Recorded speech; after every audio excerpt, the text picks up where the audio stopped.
Qui aurait cru que Robin Gibb, l'énigmatique chanteur des Bee Gees, avait gardé un secret choquant pendant des décennies? Ce n'est qu'à l'âge de 61 ans qu'il l'a révélé, choquant le monde entier.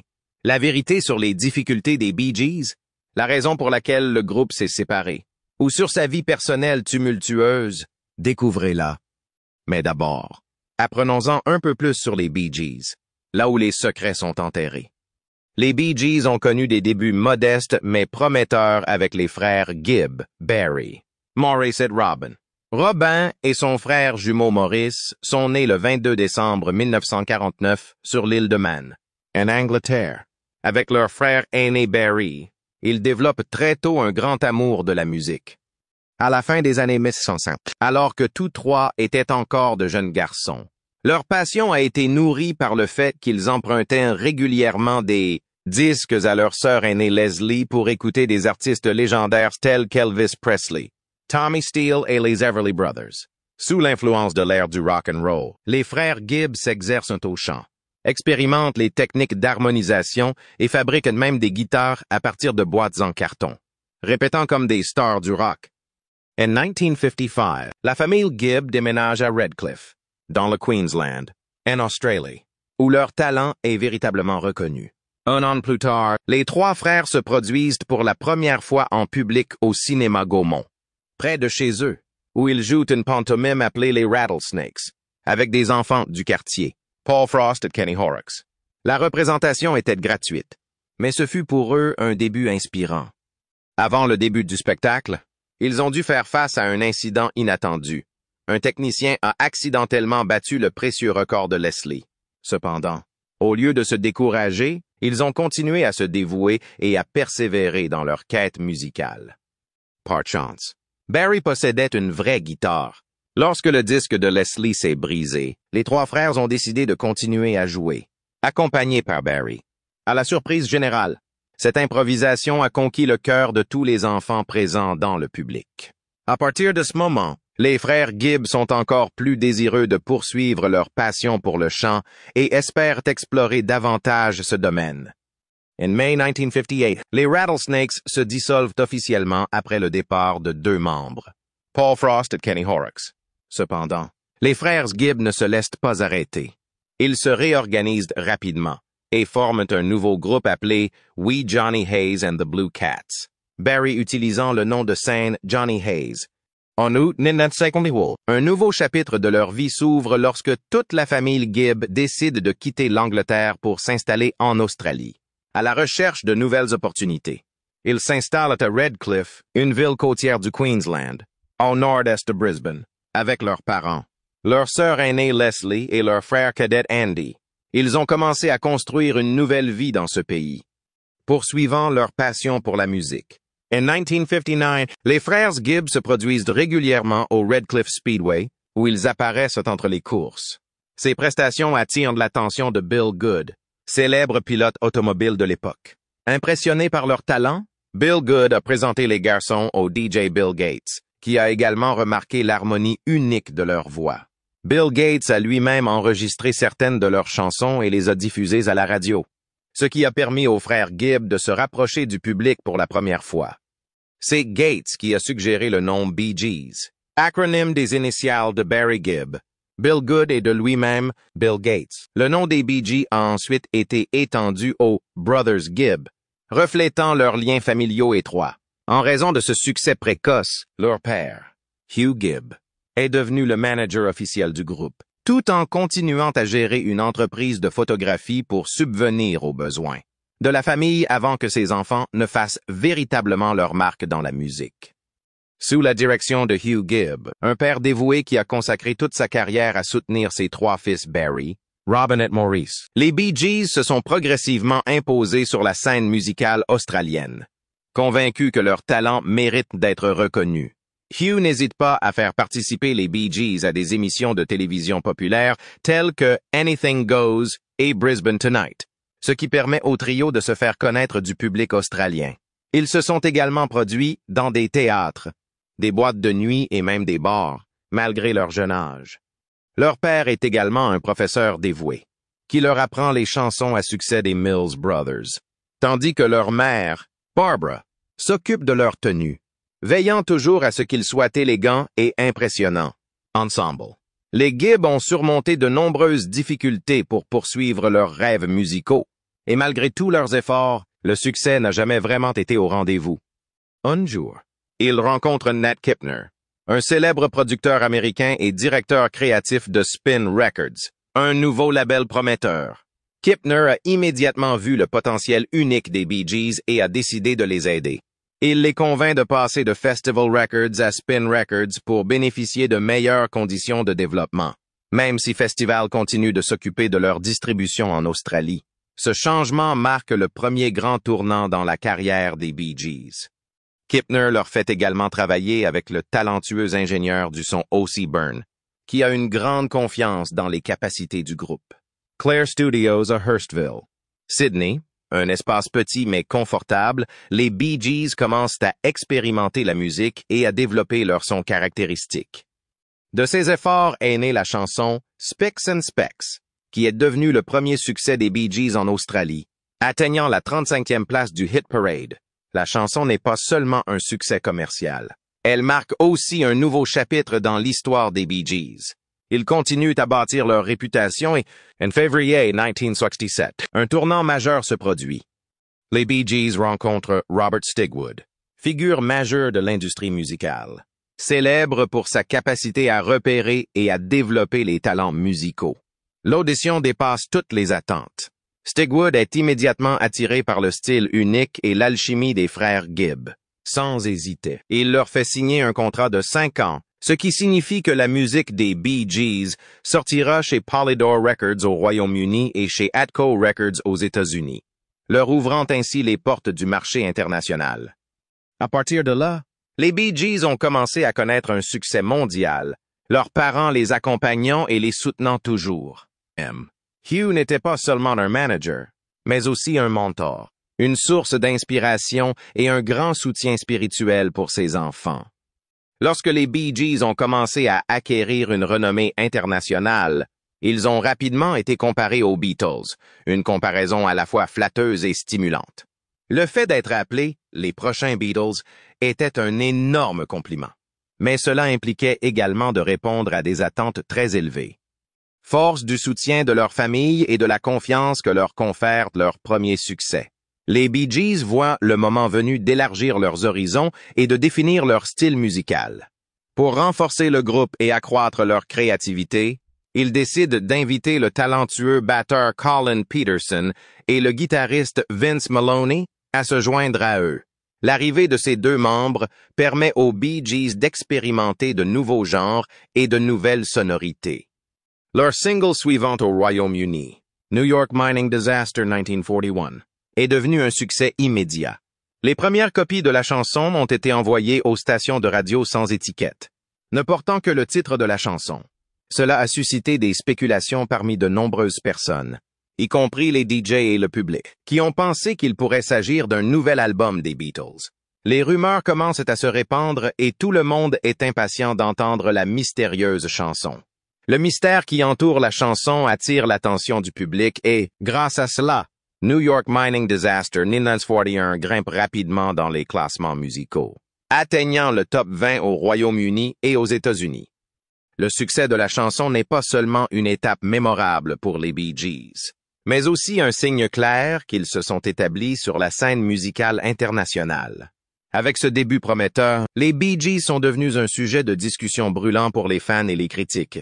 Beaucoup prédisent qu'ils deviendront l'un des groupes les plus redoutables au monde, tandis que d'autres sont sceptiques quant à leur capacité à maintenir leur succès pendant longtemps. Mais les Bee Gees ne se laissent pas décourager. Au contraire, ils considèrent les comparaisons avec les Beatles comme un défi à relever, ce qui les incite à explorer de nouvelles voies dans leur musique. Avec le soutien de leur équipe et de leur famille, les Bee Gees ont poursuivi leur voyage musical, écrivant et produisant des chansons qui leur étaient propres. Leur parcours a été jalonné de hauts et de bas, mais aussi de joie et d'admiration de la part des critiques, alors qu'ils déployaient beaucoup d'efforts pour s'imposer dans le monde de la musique. Le groupe a connu plusieurs conflits internes et désaccords créatifs.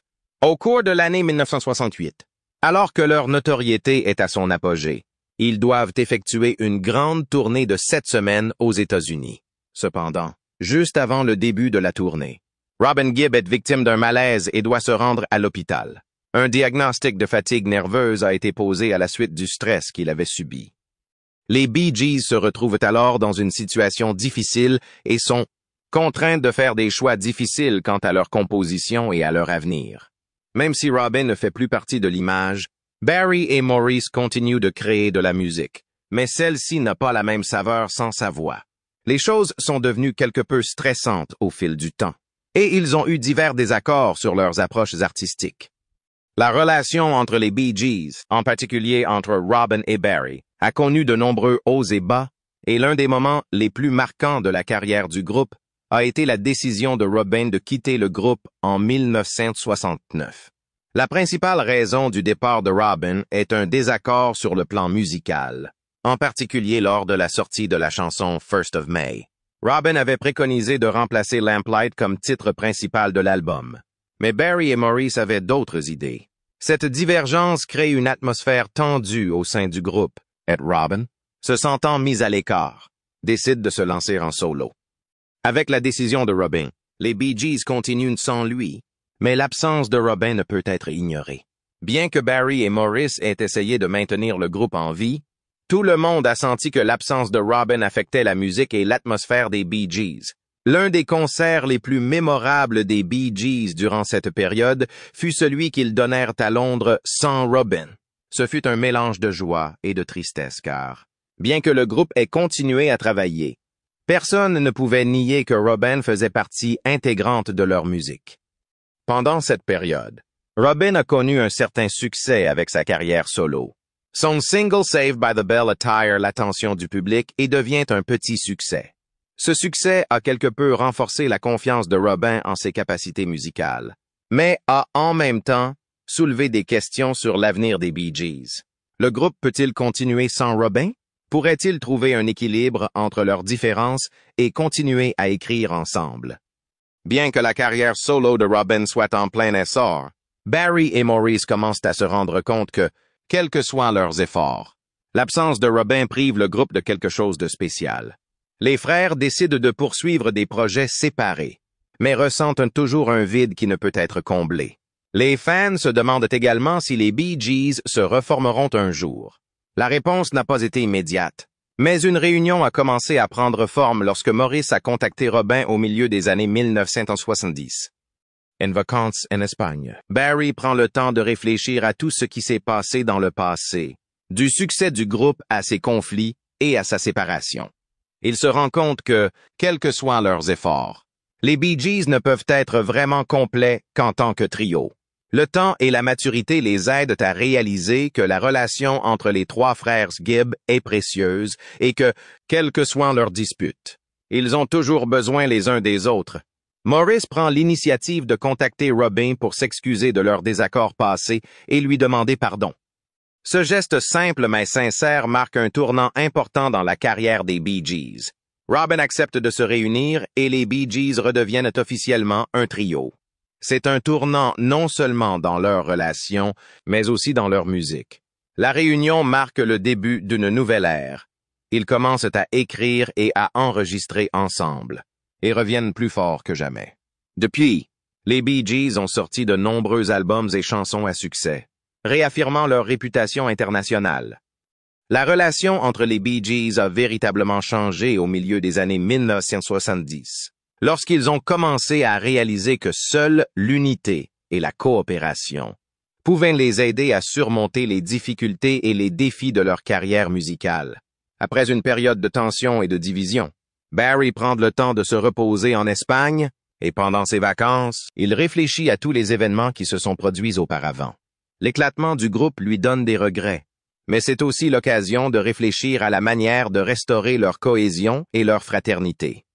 Une étape importante dans le processus de retrouvailles a été l'initiative prise par Maurice de contacter Robin.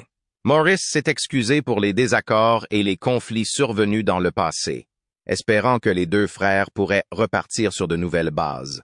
Ce geste simple mais significatif a ouvert la voie à la réunion des Bee Gees. Ils décident de se retrouver pour écrire et enregistrer. dans l'espoir de créer une musique nouvelle et inspirante.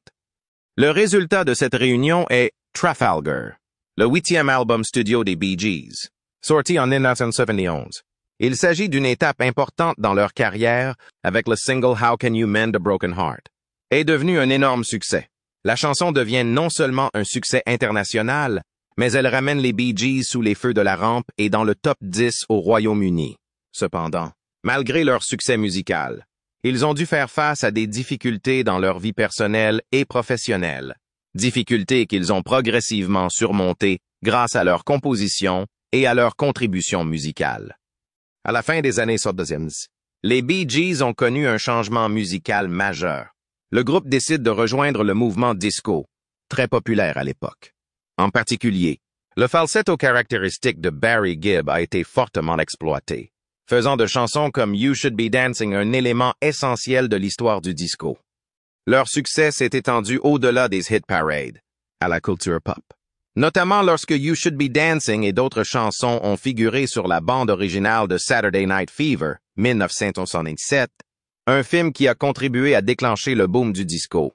Les Bee Gees n'étaient pas seulement des auteurs-compositeurs, mais aussi des icônes d'un mouvement musical mondial. Bien que le disco ait commencé à perdre en popularité à la fin des années 1970, les Bee Gees ont continué à jouir d'un public fidèle. Cependant, à l'approche de 1977, le groupe commence à rencontrer des difficultés imprévues. Une forte opposition à la musique disco s'est développée et une vague de sentiments anti-disco a éclaté. Les stations de radio ont commencé à réduire leur diffusion de musique disco et de nombreux spectateurs se sont détournés du mouvement auquel les Bee Gees étaient associés. Cela n'a pas seulement affecté la carrière du groupe, mais a également réduit la popularité de leurs chansons disco, obligeant les Bee Gees à s'adapter à l'évolution des tendances musicales. Outre leurs difficultés musicales, les Bee Gees ont également connu de sérieux problèmes juridiques. Un artiste les a accusés d'avoir copié la musique de How Deep Is Your Love, l'un de leurs plus grands succès. Ce procès a entraîné des complications majeures pour le groupe, qui a dû faire face à une bataille juridique acharnée. Dans un premier temps, le tribunal s'est rangé du côté des défendeurs, arguant que les Bee Gees n'avaient pas fourni suffisamment de preuves d'experts pour démontrer qu'ils n'avaient pas enfreint le droit d'auteur.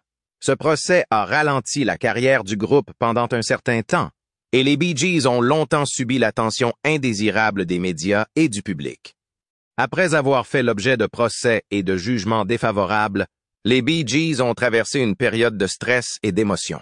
Lorsqu'ils ont été accusés d'avoir copié la musique de la chanson How Deep Is Your Love, ils ont souffert non seulement des critiques du public et des médias, mais aussi de problèmes juridiques. Cependant, après seulement quelques mois, le jugement a été annulé et les Bee Gees ont été disculpés. Non seulement ils ont été libérés des fausses accusations, mais ils ont également ressenti un grand soulagement. Bien que l'incident ait laissé une marque profonde dans leur esprit, affectant de manière significative la psychologie et l'esprit du groupe. Malgré cet obstacle de taille, les Bee Gees n'ont jamais perdu leur amour de la musique et n'ont jamais cessé de chérir le lien unique qu'ils partageaient avec leur public.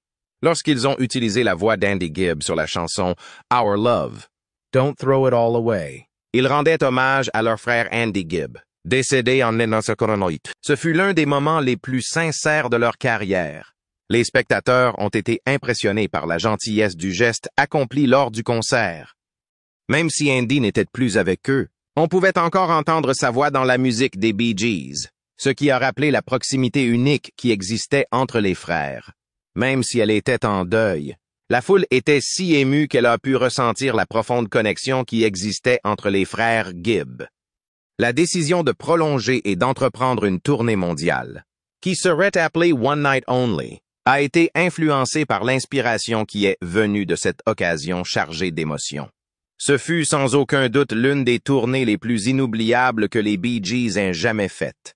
Ils ont pris la décision de s'embarquer dans cette tournée en raison de l'affection considérable qu'ils ont reçue de leurs fans, en plus de la forte connexion qui existait entre le groupe et le public. One Night Only n'était pas seulement un concert, mais aussi un lien global entre les Bee Gees et leurs fans, ce qui a créé un sentiment de proximité et d'intimité entre les deux groupes. La tournée a été un énorme succès, non seulement sur le plan financier, mais aussi sur le plan émotionnel. Les Bee Gees ont pu réinventer leur carrière et donner un nouveau souffle à leur musique tout en continuant à se rapprocher de leurs fans du monde entier. Malgré les difficultés rencontrées, le groupe a continué à se développer et s'est imposé comme l'un des plus grands groupes de l'histoire de la musique. La tournée a permis aux Bee Gees de redécouvrir leur carrière sous un angle nouveau et leur a donné une nouvelle inspiration pour continuer à écrire et à jouer. En 2002, les Bee Gees ont subi une perte tragique lorsque Maurice Gibb, leur jeune frère et membre clé du groupe, est décédé subitement. Maurice était le cœur du groupe, apportant toujours de la joie et de l'humour au groupe. Il était confronté à de graves problèmes de santé lorsqu'il a souffert d'une occlusion intestinale et a été hospitalisé. Malgré les efforts des médecins pour le sauver, il est décédé alors qu'il était soigné à l'hôpital. La disparition de Maurice est un choc énorme pour Barry et Robin, les frères qui l'ont accompagné tout au long de l'illustre carrière musicale des Bee Gees. La mort de Maurice à l'âge de 53 ans marque la fin d'une époque pour les Bee Gees. Depuis longtemps, les trois frères Gibb étaient proches non seulement par leur amitié, mais aussi par leur passion commune pour la musique. Cette perte a conduit Barry et Robin à décider d'abandonner le nom des Bee Gees, de ne plus se produire sous ce nom, car le groupe ne pouvait plus continuer en tant que trio. Cette décision a été douloureuse, mais elle reflétait leur respect pour Maurice et ce qu'il avait apporté au groupe. Cependant, même si Maurice n'est plus là, l'amour et la passion de Barry et Robin pour la musique restent intacts. En 2006, Barry et Robin ont décidé de se réunir et de se produire sur scène pour la première fois depuis la mort de Maurice. Il ne s'agissait pas d'un grand concert, mais d'un événement caritatif à Miami. Mais pour les deux frères, c'était un moment important et significatif. Il s'agit d'un événement simple mais profond, qui démontre leur persévérance et leur amour de la musique, tout en honorant ce que la famille Gibb a consacré à leur carrière. Cependant, la vie de Robin n'a pas été facile. Après une longue bataille contre un cancer du foie, sa santé s'est progressivement détériorée. Bien que Robin n'ait pas révélé publiquement sa maladie, il l'a affrontée avec courage. Il a continué à se produire et a toujours essayé de maintenir sa relation avec ses fans, bien qu'il ait parfois dû annuler des spectacles en raison de problèmes de santé. Lors d'une conversation privée avec son fils, Robin John Gibb, Robin a révélé une information importante que peu de gens connaissaient. Bien que les médias aient largement rapporté que Robin était mort d'un cancer, Robin John a révélé que son père était entré en rémission et que le cancer n'était plus une menace majeure à ce moment-là. Cela a permis de dissiper un malentendu majeur dans la couverture de la mort de Robin. La véritable cause de la mort de Robin était une insuffisance rénale, une maladie grave dont beaucoup de gens ignoraient l'existence, car il avait été signalé précédemment que son état s'était amélioré après sa rémission du cancer. L'histoire de Robin Gibb illustre le décalage entre ce que les médias ont rapporté et la réalité de son état de santé. En février, Robin a déclaré qu'il était en rémission d'un cancer et qu'il n'était plus en danger immédiat. Cependant, en mars, son état de santé s'est rapidement détérioré et une insuffisance rénale a été la principale cause de son décès en mai 2012. Cela nous rappelle à quel point les problèmes de santé peuvent évoluer rapidement et être imprévisibles, et souligne également la complexité de la compréhension et du traitement des informations relatives à la maladie et à la mort des célébrités. Début février, Robin Gibb a déclaré à la BBC qu'on lui avait retiré une tumeur du côlon et qu'elle avait presque complètement disparu. Il a également déclaré qu'il se sentait très bien. Il a ajouté qu'à partir de ce moment-là, il ne s'agissait plus que de quelques procédures de nettoyage, qu'il avait repris ses activités normales et qu'il se sentait bien en général. Le fait qu'il soit passé d'une attitude formidable à un coma en avril, puis à un décès soudain en mai, a laissé ses partisans perplexes. Est-il possible qu'il ait simplement évité de dire la vérité sur sa maladie, ou celle-ci semblait-elle guérissable jusqu'à ce qu'elle devienne fatale? Pour Robin des Bois, aucune de ces affirmations n'était exacte.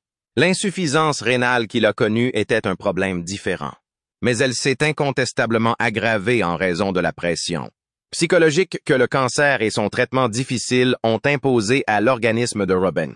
Le Daily Express a décrit Robin John comme étant irrité par les points de vue Contradictoire des spécialistes sur la manière de soigner son père au cours des dernières semaines de sa vie.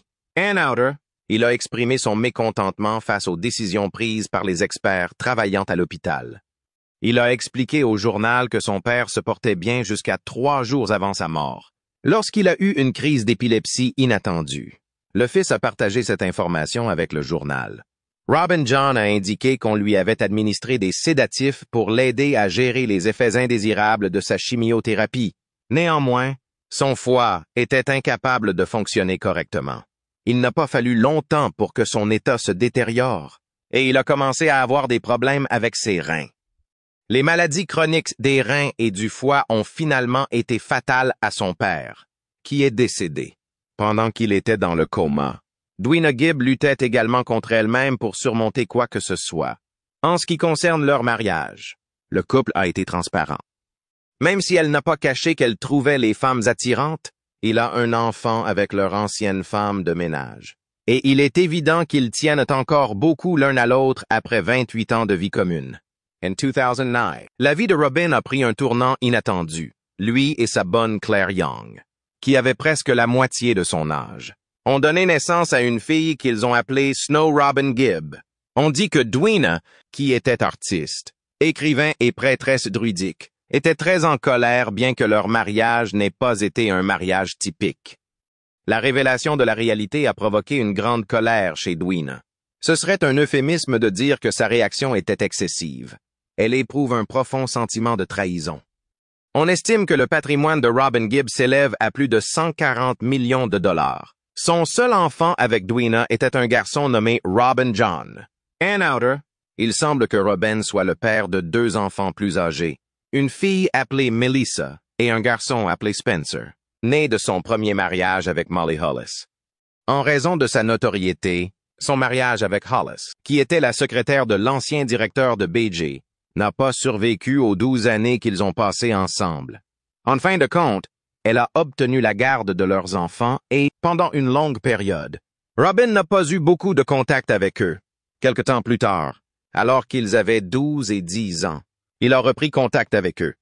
Dwina, qu'il avait rencontrée en 1980 par l'intermédiaire de son cousin, alors qu'elle travaillait dans une usine de poufs à Londres et qu'elle poursuivait sa passion pour l'art, était déjà mariée à l'époque. Il avait été marié avec elle pendant une période plus longue. Un autre secret gardé au minimum était celui qui existait entre les frères Gibb. Au début de l'existence du groupe, Robin était celui qui recevait le plus d'attention. Cela a conduit à un conflit entre Barry et Robin, qui a finalement conduit Barry à quitter le groupe pendant un certain temps à la fin des années 1960. Cependant, il est revenu et les 3 frères sont devenus l'un des groupes musicaux les plus célèbres des années 1970, à l'époque du disco. Ces 2 réalisations se sont produites tout au long de la décennie. Bien que la tension ait été une source d'inspiration importante pour leurs efforts créatifs, elle a également entraîné des problèmes dans leur relation, avec pour résultat une division durable entre Robin et Barry. Malheureusement, ce conflit a perduré tout au long de la lutte de Robin contre le cancer, et ce jusqu'à sa mort. Barry a exprimé sa profonde tristesse face à la fin de leur relation et a fait part de ses émotions dans l'éloge funèbre qu'il a prononcé lors de l'enterrement de Robin. À la suite de la disparition de Robin, Barry a fait le choix profond de rendre hommage à l'héritage qu'ils avaient établi ensemble. L'année 2013 a vu le début de sa première tournée en solo, qui est devenue plus qu'une simple série de spectacles. C'est un hommage sincère à ses frères et à l'extraordinaire aventure qu'ils ont vécue ensemble. Au fil du temps, chaque chanson s'est transformée en un hommage vivant à la musique, à l'amour et au lien indéfectible qui unit les frères. En 2016, Capitol Records a pris une décision importante en négociant un pacte, garantissant que la musique des Bee Gees continuerait d'être jouée pour les futurs auditeurs, contribuant ainsi à consolider leur héritage durable. Même lorsqu'ils traversaient des circonstances personnelles difficiles, leur musique continuait à motiver les gens et à rassembler des adeptes de tous âges. L'histoire qui se trouve au centre de leur succès durable est pleine de fraternité, de résilience et d'un héritage qui est sûr de durer pour une autre génération.